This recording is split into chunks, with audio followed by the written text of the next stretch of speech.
College football's golden age of rivalries is fading fast, and the Pacific Northwest's storied matchups are a prime example.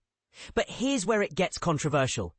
As the sport evolves, the gap between programs is widening in ways that could reshape the game forever.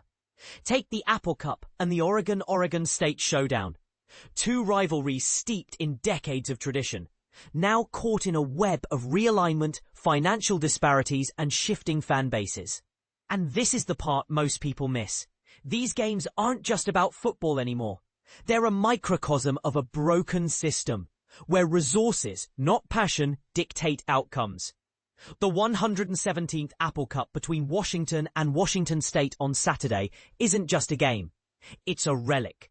Back when the Pac-12 was intact, these matchups were the crown jewels of the season, played on New Year's Eve with bowls on the line. Fans across the region would trade New Year's Eve plans for touchdowns and trash talk. But realignment shattered that tradition. When USC and UCLA bolted for the Big Ten in 2022, followed by Washington and Oregon, the Pac-12's collapse was inevitable. By 2023, only Washington State and Oregon State remained, left to pick up the pieces in a league that once prided itself on being the Conference of Champions. The fallout? A seismic shift in power. Name, image, likeness. Money and the transfer portal have created a two-tier system where top programs hoard talent while smaller schools struggle to keep up. Oregon State's coach Trent Bray put it plainly. The Oregon State rivalry for a player, it's not what it used to be. Guys are moving from here to there, and the fans are different now. Yet he insists the game remains a growth opportunity for his team, a chance to face a top-level opponent in a high-stakes environment. But does that really matter when the playing field is tilted so heavily? Meanwhile, the Pac-12's resurrection next season with new members like Boise State and Utah State feels like a desperate attempt to stay relevant. Washington State and Oregon State are now temporary members of the Mountain West, playing each other twice this season before the conference reboot. But what does that mean for rivalries? The Oregon State game is on hiatus until 2027, and even then, will it ever recapture its old magic? Oregon's coach Dan Lanning argues it still holds meaning. This game is about state pride. A lot of fans grew up as Ducks or Beavs. It's just down the road.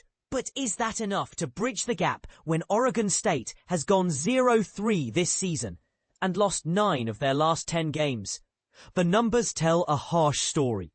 Oregon State lost their head coach and star quarterback to Power 4 schools, while Washington State's top coach and quarterback fled to Oklahoma and Wake Forest. New coaches like Jimmy Rogers, who led an FCS team to a national title, are now tasked with rebuilding programs from scratch. "I'm not going to talk about the lack of resources," Rogers said bluntly. "We have to execute." But isn't that the problem? When schools can't compete on the same financial footing, how do you build a culture of winning without the tools to attract top talent? Here's the elephant in the room. College football is becoming a popularity contest. The Pac-12's collapse isn't just about geography or tradition, it's about money. And as long as NIL and the transfer portal favor the big schools, smaller programs will keep getting left behind. So we ask you, is this the future of college sports? A world where rivalries are relics and only the wealthiest programs thrive? Or is there a way to level the playing field without sacrificing the magic of competition? Share your thoughts in the comments. Do you believe these changes are a necessary evolution of college football? Or are we losing something irreplaceable in the process?